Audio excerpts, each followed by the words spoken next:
बिस्मिल्लाहिर्रहमानिर्रहीम अल्लज़ीना इज़ा असाबतहुम मुसीबा क़ालू इन्ना लिल्लाहि व इन्ना इलैहि राजिऊन सदक़ल्लाहुल अज़ीम। बुरे उन पे वक्त आके पड़ने लगे हैं, अब वो दुनिया में बस कर उजड़ने लगे हैं, अब भरे उनके मेले बिछड़ने लगे हैं, अब बने थे वो जैसे बिगड़ने लगे हैं, अब हरी खेतियाँ जल गई लहलहा कर, घटा खुल गई सारे आलम को छुपा कर। अभी थोड़ी देर पहले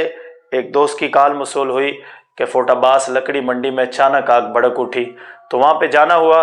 तो मकामी लोगों से उसकी वजह पूछी तो उन्होंने बताया कि थोड़ी देर पहले जो है वापडा वाले ट्रांसफार्मर चेंज करके गए थे, तो फिर उसमें अचानक धुआं निकलना शुरू हुआ। तो उन्होंने गालबन वापडा वालों को भी कॉल की और 1122 पे भी कॉल की, लेकिन पाकिस्तान के इदारे और यहाँ पाकिस्तान के अंदर जिस तरह के कवानीन है कि यहाँ राइटर सारे लिखते हैं, कवानीन यहाँ ना टिकते हैं, है यहाँ पर कारोबार बहुत, इस देश में गुर्दे बिकते हैं। वो कहते हैं कि सब ही अच्छा है, कानून जैसा भी है सच्चा है, गधा गाड़ी वाला क्यों माने जब भूखा उसका बच्चा है।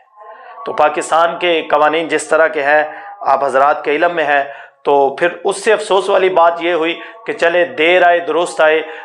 जब फायर ब्रिगेड वाली गाड़ी आ गई तो उनका वाटर इंजन ही नहीं स्टार्ट हुआ, तो लोगों ने बाल्टियों की मदद से अपनी मदद आप के तहत उस आग पे काबू पाया। बल्कि आग पे काबू ही क्या पाया, 3 से 4 लोगों की पूरी दुकानें जल गई। इस महंगाई के दौर के अंदर आप बखूबी जानते हैं कि जहाँ पर 2 टाइम की रोटी बहुत मुश्किल हो गई है, एक बंदे का सारा कारोबार ही जल चुका है, और हम उनके इस मुश्किल की वक़्त में उनके साथ खड़े हैं, इज़हार यकजहती करते हैं। और हमारा हुकूमत पाकिस्तान से भी मुतालबा है कि उन लोगों के साथ जो है माली उनके साथ तावन किया जाए, और अल्लाह रब्बुल इज़्ज़त से दुआ है कि अल्लाह पाक उन्हें सब्र जमील अता करे और अपने गैब के ख़जानों से उनकी मदद फरमाए। अस्सलामु अलैकुम व रहमतुल्लाह।